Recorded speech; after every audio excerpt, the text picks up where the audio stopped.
Hey, everybody. We are here from the new bookstore, Super which fun. you see a little bit behind us, but not everything because it's still a secret. Super fun. Yes. We've been working really hard putting up shelves, and they're creating shelves and painting. You should see the paint the job that was happening. wallpaper and the paint looks So beautiful. amazing. So we've had a team of people working on it for the last month at least. And it's super exciting that we're so close to being ready. And we're going to do our conference, Greater Things, from the bookstore. Yes, we are. Fun. Hey, Christina and Tracy. Nice to see you, ladies. Yes, nice to see you. So some of you may have been with us this past Saturday at the pre-conference, kind of post-conference for Proclaim, but pre-conference for Greater Things, the workshops. They were amazing. They kind of were. Yeah, I could not write fast enough. I can't wait to go back and watch them again. So if you are part of Greater Things Conference already, or you are part of Proclaim, all of the links are found in our Facebook groups. If you were not part of those conferences or have not signed up yet for Greater Things, as soon as you sign up, you will be given that content and you can watch it and just get prepared as we jump into the conference next week. And Annette Reader's workshop, so you'll want to watch that for sure before you come. It's opposite. So you'll want to watch it before you come because she's going to do part 2 at the actual conference. So make sure you watch hers first and you will hear her again during Greater Things. Yes. And hey, Kathy, nice to see you. And Anne and Jean. Boy, we got some people I haven't seen in a little while. Kathy White, nice to see you. So you just told everybody they have to watch Annette before they come to the conference because part 1 is unbelievable, but the rest is coming at the conference. So, thank you. She's pointing at my notes. It's so much easier when we're in person. I can keep her on track. So we have a bunch of guests from our faculty for you all to meet today. We're going to bring them on and get started. So, all right, we're going to add them all up to our stage. Woo! All right, welcome to the Greater Things She Writes for Him actually live on Thursday. Good to have you with us. Yes. So what we want to do is go around it's not a Zoom room. It's a StreamYard room. We're going to go around the StreamYard room and ask each one of our faculty members to tell something unique about themselves. So let's start with Grace Fox. Hi, it's so good to be with you. Something unique about myself. Okay, it's almost like a riddle. I can go on vacation, but still eat at home and never have to pack. Why? All right, Athena knows. So does Carol. Mm-hmm. I live on a sailboat full time, so that's pretty unique. Living the dream every time I see you on that sailboat. For sure. Woo! All right, Blythe. Hey, everybody. So I'm Blythe Daniel. I live in Colorado Springs. I don't live on a sailboat, but I do look at mountains. I think one thing that is unique about me is that I have twins. I have a boy and a girl. And then I have an older daughter as well. And so it's still kind of funny because people have asked me since they were little if they're identical twins. And I just want to laugh at that. No, they're boy and girl. So anyway, we have a lot of fun. Very cool. I love that. And you write books with your mom. That is like super unique. So that's great. Thank you, Athena. That is unique. That yes. I've gotten to write a couple of books with my mom. And then my son has a book coming out later this year. He's 12 and he has a joke book coming out later this year. That is super. I love that. Okay, so you're going to take the next one? Allie? Yeah. Okay. So Athena's not going in the order that we said, so it's okay. We'll just go in the other order. So let's do Allie next. I'm Allie Plighter. I think the thing that is unique about me is that I don't come from a writing background. I actually come from a theater and a theatrical background. So I'm one of that very strange breed. I am the raging extrovert who is also a writer. I'm not an introvert one tiny bit. So I think that kind of makes me unique. Right, for sure. And Allie is the creator of the Chunky Method, which is amazing am. for any writer. Yes. So, all right, Edie. All right, Allie, I have to tell you, I love the Chunky Method. It saved my life as far as organizing. I am a raging introvert, and what many people may not know about me is the fact that I am also a master level lace maker. So I do tatting and I teach it and have done it for over 30 years. Wow. I had known you for a while, and I don't remember knowing about that. Wow. Yeah, I actually designed and created all 3 of my daughter-in-law's wedding garters. They were each a unique lace pattern for them. How cool! That is that? amazing. Oh my goodness. So amazing. All right, Inger. Hi. Something really unique about me as an editor is that English is not my first language.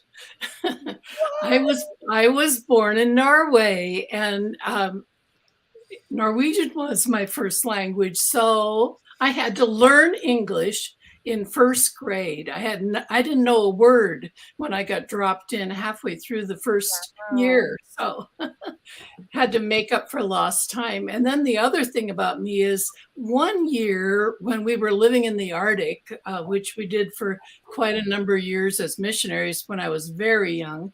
This was the Canadian Arctic, Grace. Yay. And there was one year when I didn't have a bath or a shower for 1 year. So Wow. see if you can top that. Wow. Or Man, and electricity. No electricity. didn't you live in an igloo? No. Why No, did I think I lived in a frame house. Hey, that must have just been what, She's not an Eskimo. Well, okay, I had that wrong, and Yep. Inker and I go way back. So Yep. obviously my memory is not very good. All right. Well, the only thing I know about Norwegian is the cruise line. So, Yeah. all right. And I also wanted to let people know that Grace Fox just released a devotional, and it is beautiful. So we didn't get to that when you were on, but so make sure you check that out. So we're going to ask our faculty just to give us a glimpse of what they are teaching at our conference coming up for Greater Things. And so we're going to actually start with Inger this time. Well, I titled my talk a straight talk about memoirs and you, because there are a lot of misrepresentations about memoirs, like who should write them and whether you should actually be writing fiction instead of a memoir, and what does it mean to write a memoir? What's in it? And I'm sharing a fun little exercise called a snapshot exercise that has something to do with if you had a secret picture in your pocket and what that would mean in what you share in a memoir. And then I'll talk about the bad news about memoirs and lots of good news about memoirs. That's what's up. Nice. Awesome. All right, Grace, what are you going to be teaching? I get to teach about devotions, and I think I've written more than 2,000, perhaps 2,000 published devotions. So I'm going to talk about where to find ideas, and I think I've got about 8 places that I usually draw from for ideas, and then we'll look at samples of what those devotions look like when you draw from those sources. Nice. All right. So the next one, are we going in? Are we not going in order? I went to the wrong list. Okay. Sorry. So Blythe, you're up.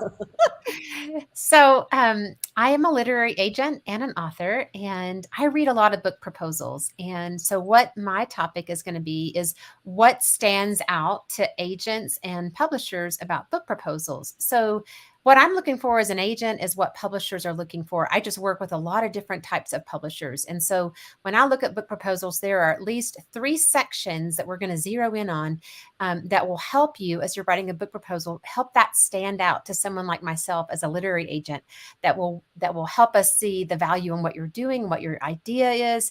And you want to make sure that you're including those 3 sections very concretely. And so the workshop that we're going to be doing is going to be talking you through those 3 sections in particular, and then looking at some other aspects. But you don't want to miss those 3 sections, because those are the things that a lot of people are tripped up by. So I'm excited to present the workshop, because it's a topic that I love to talk about.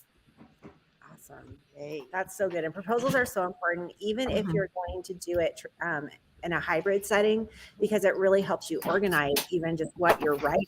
So you have that idea in your head before you start putting it on the paper. So absolutely. Yeah. It's really, and it becomes the game plan really, for you to know how you're writing, but also the marketing. And we're going to talk some about that as well. So yeah, thank you. Thank you. All right. How about Allie? I'm going to try my technical wizardry here. Woo! I'm Allie Plighter. I make most of my life in category romance and popular fiction. So I'm going to be writing about probably one of the most important elements of a fiction writer's career, which is the ability to create a series.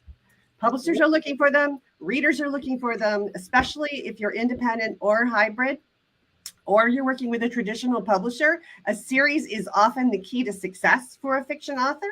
So we're going to talk about how to build a series, what's great about it, what's not so great about it, and how you can craft that in a way that's going to allow you to take that first book and spin it into, 26 or 27. Let's go for that. Wow. And tell us how many books you have in print, just saying. 58. Woo! She knows.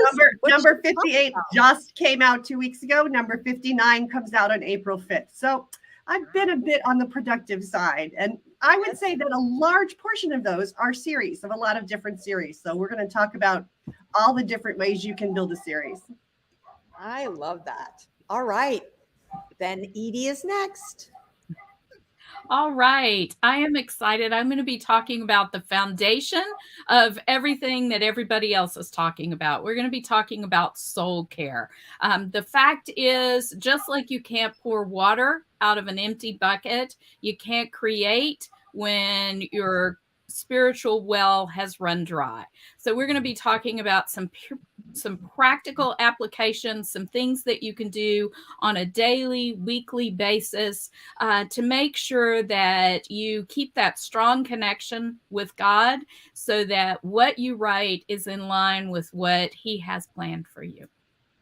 I love that. And that actually goes really well with the whole idea and premise behind the conference of you're called to greater things, but that greater thing starts within you and within your heart, and that alignment with the Spirit. So thank you. All right. Why don't you take it? Okay, I'll take it.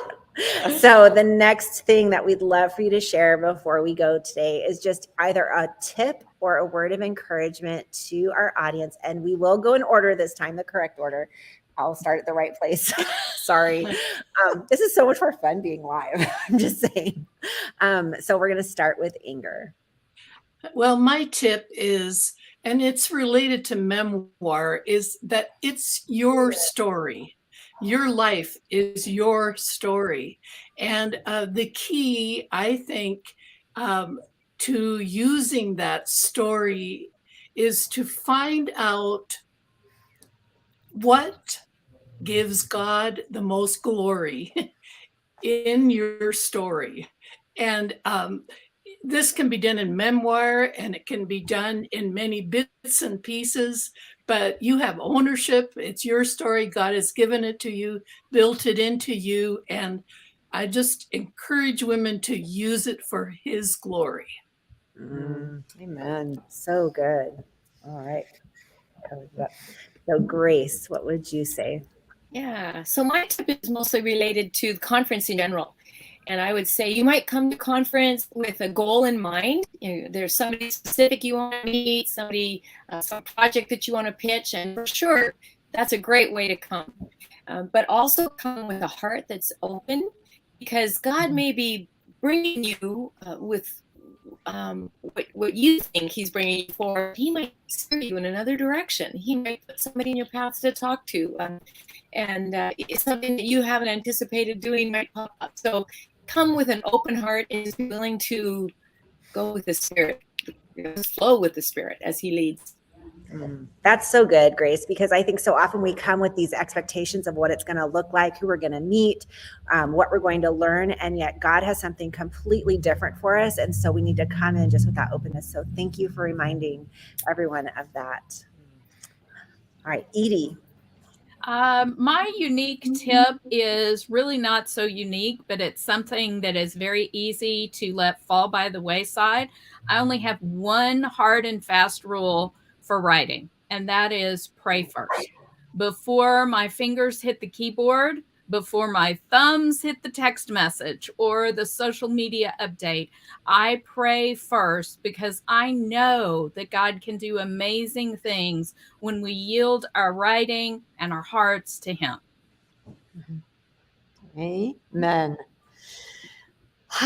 For a person who likes to just like, okay, I got to answer that, or I got to post that, the pray first is so, so important. It is, for sure. All right, Allie. Well, now who would I be if I didn't talk about the chunky method? So my tip is going to be that you should figure out what your chunk is. And your chunk is how much writing you can do before you sort of run out of steam. And it's different for everybody, and it's unique. And big chunk people are no better than small chunk people. So if you figure out what your sort of daily battery of creativity is, you can use that to make a schedule that's not going to box you into a corner. It's not going to overtap yourself. It's going to be just the right speed for you and enable you to make a smart schedule for yourself. And that makes everybody happy, including the people who have to live with you. For sure. And, you know, just so our listeners know that we always have Allie close out our boot camps with the chunky method, because that is so important for us to, once we get all this information about our writing, to actually be able to put the plan in place to get it done. So you will learn so much from her if you're part of that. And last but not least is Blythe. So, hey everyone, there's a quote that says, "Comparison is the thief of joy," and that was said by Theodore Roosevelt. And so, ladies, when we go to a conference, it's so easy to compare where we are with where somebody else already is. And I just want to encourage you to just put any and all comparison aside. Focus on the fruits of the Spirit. Like Edie was saying, how she starts her day in prayer.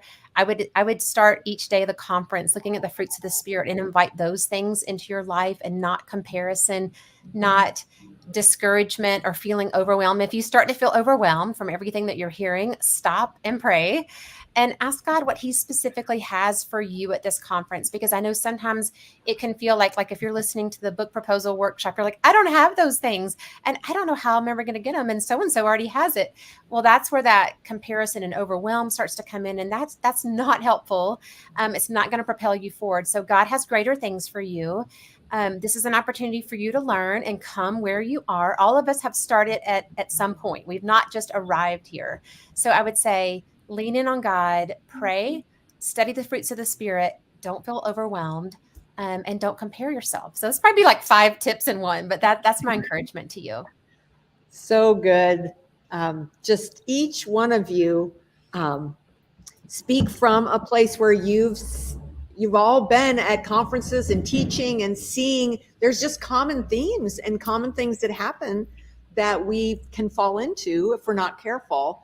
And boy, this is going to be us. It's going to be so good. I'm so excited. Yeah.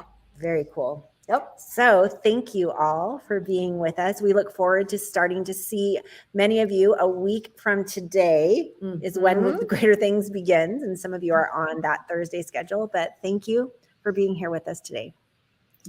Welcome. Yes. God bless.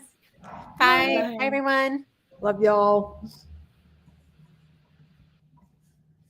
All right. So we're staying on for a minute here to just say, if you have not yet signed up for Greater Things, you need to jump on there. I mean, yes, pray first, but pray first and then take a step of faith and join us for the conference. Even if, finances are an issue and you need to just come at that $47 level, that is amazing. That what you're going to get for that $47 is going to blow your mind. And it's just going to be so full of what you need to just be encouraged to just trust him in your calling. Right, for sure. And our Facebook group is already open and we're already interacting there. There's training videos that have already been placed there. So make sure that you register early. Don't wait till the last minute so that you can be a part of all the week before interaction that is happening on that page. So I think that is all. Did you want to go through any of the comments? Let's see. Do you have your glasses? I don't Okay. know where my glasses are, so you read them off. Okay, so just so you know, if some of you are showing up as Facebook user, you can see that on the screen. What you'll want to do is register with StreamYard, which is the link that was above the post that said we were going to go live today. You can just click that link and then you can register and then your name will show up instead of Facebook user. So we're glad you're excited, but we have no idea who you are. Yes, it really helps to personalize, because if you click on the StreamYard link, it will show your profile picture from Facebook right on There your, we go. Like your Jean. comment. There we go. Good job, Jean. Jean says she's Woo! so looking forward to getting our schedule. Yeah, that's going to be coming soon. It's almost ready. It's ready. It's just not in a form for people to see. And Yeah. did I see Jan Christensen? Is that the Jan Christensen that I know? Right here. Let's see. Yes. She says, there it is. Eager to hear Grace's talk about Devos during the conference. Okay, so I know a Jan Christensen who knows Inger, and so I'm just wondering if it's the same I don't know. person. Just comment below if you know Inger. Okay, sorry, I went too fast. So let's see who else. So Teresa's with us, and Susan Banks is here. Hey, Suzanne, good to see you. Suzanne, sorry. That's all right. Ann Warhol says, Ann Griffith says, I always thought I needed big chunks because I was slow at getting my thoughts out. Now I realize it's because I like writing in big chunks of time. It's so freeing. Nice. Yeah, for sure. Jean is excited for us to get together. Sherry, good to see you. And Jan does not know Inger. So she's Okay, the wrong so one. you're a different Jan Christensen. But we're still glad Wow. you're here. Yes. For Nice sure. to have you. Natasha says that she's two of our favorite people. I mean, we're two of her favorite Oh, people. Or she's our favorite person too. yes. So there we go. Well, yep. So glad you're here, and you're going to be representing us as a helper and an ambassador. So we're excited to have our team of ambassadors serving our conference attendees. So Yes. it's going to be so good. I'm just saying. All Can't right. wait. Well, register if you haven't done so yet. She writes for himconference.com, and we will see you in the Facebook group. Mwah. Love y'all. Bye for now. Bye for now.